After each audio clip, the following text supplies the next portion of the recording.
दोस्तों income tax act के अंतर्गत फॉर्म नंबर 16 यानी कि सैलरी टीडीएस सर्टिफिकेट के लिए नए नियम क्या है।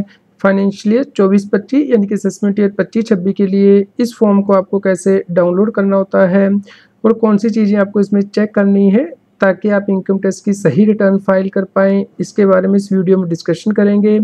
आप इस वीडियो को अंत तक ज़रूर देखें ताकि आप इनकम टैक्स की कॉम्प्लायंस कर पाएँ, सही रिटर्न फाइल कर पाएँ और इनकम टैक्स के नोटिस से बच पाएँ। रेगुलर अपडेट के लिए CS Satbir Singh YouTube channel subscribe कर लें और नोटिफिकेशन बेल भी प्रेस कर दें। दोस्तों फॉर्म नंबर 16 सैलरी का टीडीएस सर्टिफिकेट होता है, यानी कि जब आपका एम्प्लॉयर आपका टीडीएस काट लेता है तो फॉर्म नंबर 16 में आपको सर्टिफिकेट जारी करता है, जिसमें कि बताता है कि पूरे फाइनेंशियल ईयर में आपकी इनकम कितनी हुई है और उस पर कितना टीडीएस काटा गया है, कैसे जमा कराया गया है। दोस्तों जो फॉर्म नंबर 16 है वो आपका एम्प्लॉयर आपको प्रोवाइड करता है, यानी कि जिसके यहाँ पे आप काम करते हैं। तो ये नॉर्मली 31 मई के बाद प्रोवाइड किया जाता है, क्योंकि 31 मई तक तो टीडीएस की रिटर्नें जाती हैं। उसके बाद 15 दिन के अंदर इसे जारी करना होता है एम्प्लॉयर को, तो ये साइन करके जारी किया जाता है। यदि आपने एक से ज़्यादा एम्प्लॉयर के पास काम किया है, मान लीजिए पहले 6 महीने किसी और एम्प्लॉयर के पास, दूसरे 6 महीने किसी और एम्प्लॉयर के पास, तो दोनों ही एम्प्लॉयर आपको फॉर्म नंबर 16 जारी करेंगे यदि आपका टीडीएस काटा गया है। दोस्तों ये फॉर्म आपको 15 जून तक उपलब्ध कराया जाता है। फाइनेंशियल ईयर के ख़त्म होने के बाद ये फॉर्म टीडीएस सीपीसी की वेबसाइट से डाउनलोड करके ही प्रोवाइड किया जाता है। तो ये फॉर्म मैन्युअली नहीं प्रोवाइड किया जा सकता, वहाँ से जो सर्टिफिकेट नंबर जनरेट होता है टीडीएस सीपीसी की वेबसाइट से, उससे आपको ये डाउनलोड करके प्रोवाइड किया जाता है साइन करके। दोस्तों इस फॉर्म नंबर 16 के 2 पार्ट होते हैं। पार्ट ए के अंतर्गत समरी होती है कि जो टीडीएस है वो कैसे काटा गया है और कैसे जमा कराया गया है, जबकि पार्ट बी के अंतर्गत ग्रोस सैलरी होती है और जो दूसरी आपको इनकम मिली है और टैक्स कैसे कैलकुलेट किया गया है इसके बारे में डिटेल दी होती है। तो दोस्तों आपको ये दोनों ही पार्ट जो वो लेने होते हैं अपने एम्प्लॉयर से, यानी कि फॉर्म नंबर 16 कंप्लीट आपके पास होना चाहिए ताकि आप इनकम टैक्स रिटर्न में टीडीएस का क्रेडिट भी क्लेम कर पाएँ और जो आपने इनकम शो की है उसका प्रूफ होता है कि आपने इतनी ही इनकम अर्न की है सैलरी हेड के अंतर्गत।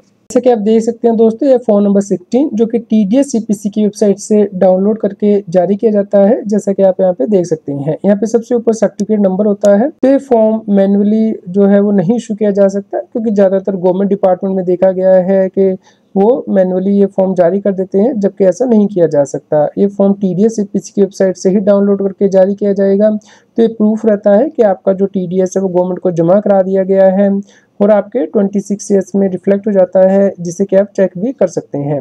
दोस्तों यहाँ पे आपके जो एम्प्लॉयर का नाम और एड्रेस है वो भी होगा, आपका एड्रेस होगा। इसके अलावा किस पीरियड के लिए आपको इनकम दी गई है। तो यहाँ पे फाइनेंशियल ईयर 23-24 यानी कि असेसमेंट ईयर 24-25 के लिए फॉर्म है, क्योंकि अभी 25-26 असेसमेंट ईयर के लिए फॉर्म अभी नहीं आए हैं, 15 जून के बाद आपको उपलब्ध होते हैं। तो इसलिए हम लास्ट ईयर का फॉर्म जो वो डिस्कस कर रहे हैं आपके साथ। सेम इस ईयर में भी आपको फॉर्म इसी फॉर्मेट में मिलेगा ऑलमोस्ट। तो दोस्तों आप यहाँ पे देख सकते हैं कि आपका कितना अमाउंट पे टीडीएस काटा गया है और कितना टीडीएस काटा गया है और कितना गवर्नमेंट के पास जमा कराया गया है। तो ये फॉर्म नंबर 16 का पार्ट बी जो कि अगेन टीडीएस सीपीसी की वेबसाइट से ही डाउनलोड करके आपको जारी किया जाता है, यानी कि फाइनेंशियल ईयर के ख़त्म होने के बाद ईयर एंड पे सैलरी बताई जाती है इनकम टैक्स डिपार्टमेंट को आपके डिडक्टर के द्वारा कि आपका कितना सैलरी आपको मिली है और कौन कौन सी परक्विजिट है और कैसे जो आपका इनकम है वो कैलकुलेट की गई है, उस पर टैक्स कैसे कैलकुलेट किया गया है। दोस्तों यहाँ पे ये भी मेंशन किया होगा कि क्या आपने पुरानी रजीम को ऑप्ट किया है या फिर नई रजीम को अपने एम्प्लॉयर के पास। तो यहाँ पे आप देख सकते हैं कि यहाँ पे नो लिखा हुआ है सेक्शन 115 BAC सबसेक्शन 1A, यानी कि आपने पुरानी स्कीम को ऑप्ट नहीं किया है, नई रजीम के अकॉर्डिंग ही आपका टीडीएस काटा गया है। तो अगर यहाँ पे यस है तो इसका मतलब है कि पुरानी रजीम के अकॉर्डिंग आपका टीडीएस काटा गया है। तो जब आप इनकम टैक्स की रिटर्न फाइल कर रहे हैं उसमें आप अपना रजीम चेंज कर सकते हैं यदि आप चाहें तो, यानी कि यदि आपने टीडीएस फॉर्म में पुरानी रजीम ली है तो आप नई रजीम ले सकते हैं जब रिटर्न फाइल कर रहे हैं, या फिर यदि आपने नई रजीम ली है तो आप पुरानी रजीम ले सकते हैं जब आईटीआर फॉर्म फाइल कर रहे हैं। दोस्तों यहाँ पे आपकी ग्रोस सैलरी दी होगी, यदि आपको कोई और परक्विजिट या बेनिफिट मिला है वो यहाँ पे होगा। तो उसके केस में आप यहाँ पे देख सकते हैं कि टोटल अमाउंट कितना बन गया। उसके अलावा अगर आपने ओल्ड रजीम लो होगी तो उस केस में कुछ स्पेसिफाइड अलाउंस आपको अलाउड है डिडक्शन के तौर पे, जैसे कि HRA हाउस रेंट अलाउंस। तो यदि आपने नई रजीम ऑप्ट की है तो उस केस में ये डिडक्शन आपको नहीं मिलती है। दोस्तों उसके बाद आपकी जो डिडक्शंस है वो यहाँ पे होंगी। तो अगर आपने नई रजीम ली है तो अब असेसमेंट ईयर 25-26 से आपको 75,000 रुपये की यहाँ पे डिडक्शन मिलेगी। अभी हम पुराने साल का फॉर्म डिस्कस कर रहे हैं तो यहाँ पे 50,000 की डिडक्शन थी, लेकिन यदि आप पुरानी रजीम लेंगे तो उस केस में 50,000 की ही डिडक्शन रहेगी। यहाँ पे नई रजीम में ही डिडक्शन को इंक्रीज किया गया है 75,000 रुपये तक।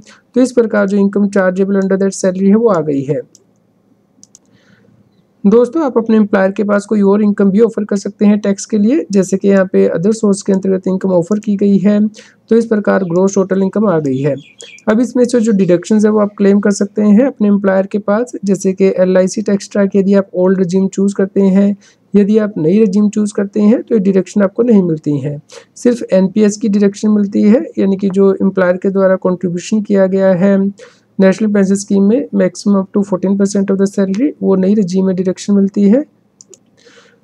तो इस प्रकार सभी डिडक्शन को कम करने के बाद आपकी टोटल टैक्सेबल इनकम आ जाती है और इसके ऊपर जो टैक्स है वो कैलकुलेट किया जाता है। उसके ऊपर यदि आप रिबेट लेने के लिए एलिजिबल हैं तो रिबेट यहाँ पे मेंशन की होती है और बैलेंस टैक्स जो है वो पेबल आ जाता है इंक्लूडिंग एजुकेशन सेस।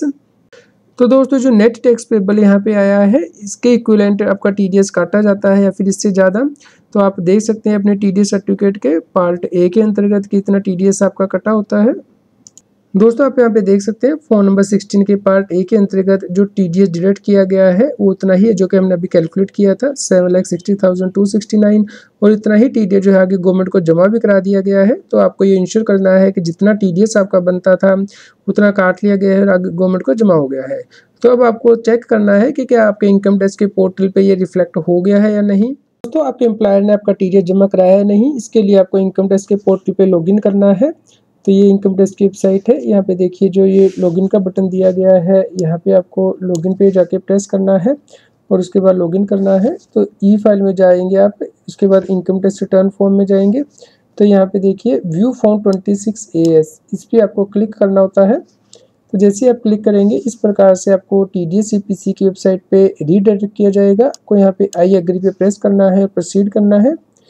तो इस प्रकार से विंडो ओपन हो जाएगी। यहाँ पे आपको असेसमेंट ईयर चूज़ करना है 25-26, यानी कि फाइनेंशियल ईयर 24-25 में आपको जो सैलरी मिली है उसके ऊपर कितना TDS कटा है आप यहाँ पे व्यू में से सिलेक्ट कर लीजिएगा HTML।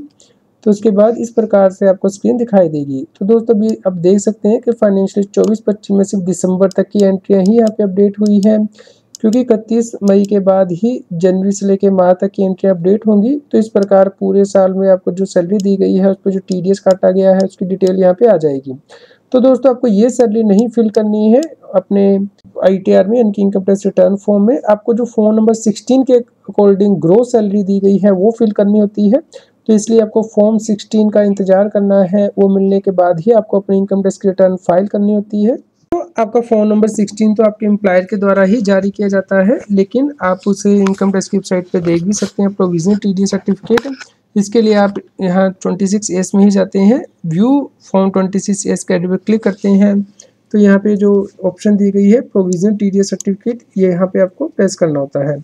तो उसके बाद आप यहाँ पे डिडक्टर का टैन नंबर एंटर करेंगे जो कि 26S में अभी जो हमने डिस्कस किया वहाँ पे आ जाता है, वहाँ से देख लीजिएगा। तो यहाँ पे आप फाइनेंशियल 24-25 चूज़ करेंगे, असेसमेंट 25-26। तो यहाँ पे प्रोविजन सर्टिफिकेट टाइप में फॉर्म नंबर 16 सेलेक्ट करेंगे तो आप देख पाएंगे कि कितना TDS आपका काटा गया है।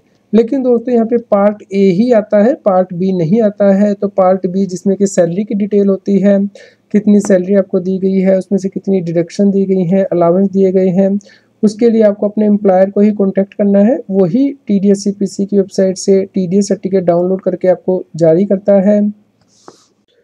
दोस्तों असेसमेंट ईयर 25-26 से फॉर्म नंबर 16 में नया चेंज किया गया है। यहाँ पे सीरियल 19 एंड 20 जो नए इंसर्ट किए गए हैं, यानी कि यदि आपका किसी और सेक्शन के अंतर्गत भी TDS कटा है तो आप अपने एम्प्लॉयर को इसका प्रूफ दे सकते हैं, या फिर TCS कलेक्ट किया गया है तो प्रूफ दे सकते हैं।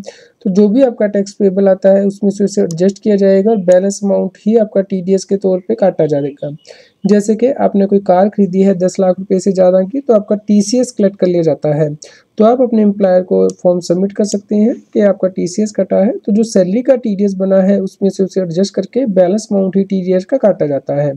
तो नया चेंज जो है गवर्नमेंट के द्वारा TDS फॉर्म में किया गया है असेसमेंट ईयर 25-26 से। दोस्तों उम्मीद करते हैं आपके लिए न्यूज़ यूज़फुल रही होगी।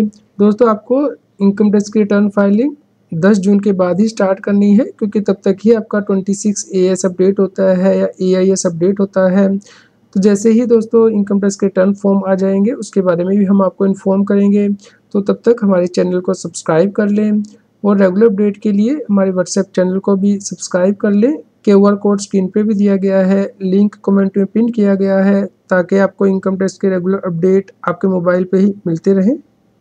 इनकम टैक्स की और अधिक जानकारी के लिए आप CS Satbir Singh YouTube channel पे जाके प्लेलिस्ट में जाके टॉपिक वाइज प्लेलिस्ट देख सकते हैं कि इनकम टैक्स में कौन से नए बदलाव हो रहे हैं, जैसे कि इनकम टैक्स अपडेट के अंतर्गत या फिर डायरेक्ट टैक्स कोड के अंतर्गत। रेगुलर टैक्स अपडेट के लिए इस चैनल को सब्सक्राइब करें। आप हमें Telegram app CS Satbir Singh टैक्सिल पे ज्वाइन कर सकते हैं, ताकि आप GST और इनकम टैक्स के रेगुलर अपडेट अपने मोबाइल पर ही प्राप्त कर सकें।